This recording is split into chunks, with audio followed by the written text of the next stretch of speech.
Comme ses voisins, Sébastien aurait pu choisir pour animal de compagnie un chien ou un poisson rouge. Mais il a fait un choix plus original. Il y a quelques mois, il a installé 3 ruches dans le jardin de ses parents, en plein cœur de Toulouse. Une résidence derrière où s'est posé un essaim la semaine dernière. J'ai dû aller le chercher et tout le monde était dehors, trouvait ça fascinant. Le monde des abeilles, c'est un monde que les gens ne connaissent pas trop finalement. Plus qu'un loisir, l'apiculture est souvent un véritable engagement. Je me suis dit qu'est-ce que je peux apporter pour améliorer l'environnement et naturellement je me suis dirigé vers l'abeille. Je crois que c'est Einstein qui disait que si l'abeille disparaissait, je crois que c'est au bout de 5 ans, l'humanité pourrait disparaître parce que si vous prenez un étal de fruits et légumes, vous supprimez les abeilles, vous supprimez leur travail de pollinisation, l'étal de fruits et légumes, il ne reste plus rien. Pour aller plus loin dans sa démarche écologique, Sébastien a choisi une ruche varée, plus petite et plus proche de l'habitat naturel des abeilles. Un environnement dans lequel, comme d'habitude chez les abeilles, ce sont les femelles qui mènent la danse. Les nanas, elles travaillent et elles décident de tout, en fait. Voilà. Les mâles sont tolérés pour la fécondation, bien évidemment. Ils sont tolérés parce qu'ils peuvent aider à nettoyer, ils vont peut-être aider à ventiler la ruche. Lorsqu'ils vont présenter un problème, ils seront mis dehors. Voilà. Donc c'est peut-être l'avenir de nos sociétés où la femme doit avoir une place plus importante, j'en sais rien. En tout cas, elle fonctionne comme ça depuis des millions d'années, puis ça a l'air de bien fonctionner, quoi. Celle-là, Louis, elle est... Il y a des abeilles qui vont naître là. Celle-là va naître. Ah ouais. C'est les têtes qu'on voit sortir là. Sébastien rend régulièrement visite à Louis, apiculteur depuis 40 ans. Il l'aide dans les travaux les plus physiques et apprend avec lui ses techniques. Et parmi les manipulations de base, il y a l'enfumage. Là, stop. Là, laisse faire la fumée. Voilà, vas-y doucement. Voilà, c'est joli. Allez, ça c'est joli. Elle croit qu'il y a le feu dans la ruche et tout de suite elle se rapatrie dans ses alvéoles, dans les cellules. Elle se gorge de miel pour provision, on ne sait jamais, réflexe humain. Et dès lors qu'elles sont gorgées de miel, elles sont comme nous quand on a mangé un bon cassoulet, on ne peut plus se plier.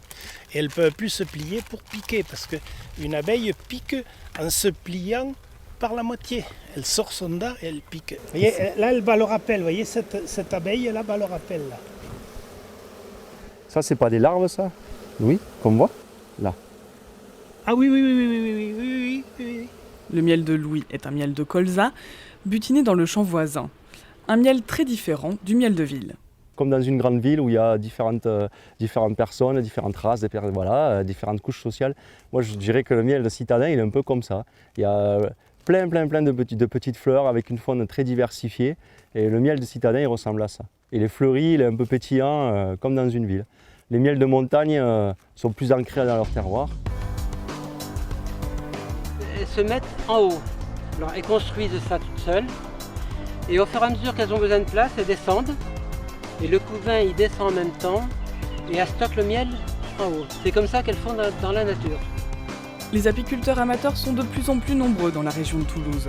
Au syndicat des apiculteurs de Midi-Pyrénées, chaque année, depuis 3 ans, le rucher école double ses effectifs. Le but, à la base, c'était d'avoir une petite ruche dans le jardin, voilà. Et puis finalement, on se rend compte qu'une ruche, ce sera peut-être pas suffisant, il en faudra peut-être au moins 2 ou 3 pour être bien.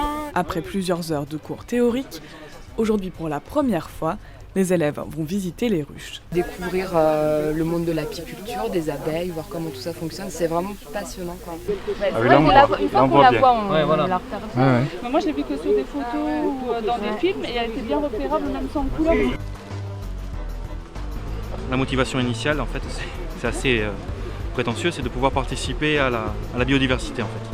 C'est-à-dire qu'on entend parler beaucoup des abeilles qui sont menacées par les insecticides, par l'activité humaine. Je partage l'avis de Pierre Rabhi qui dit que l'abeille, c'est essentiel à la vie.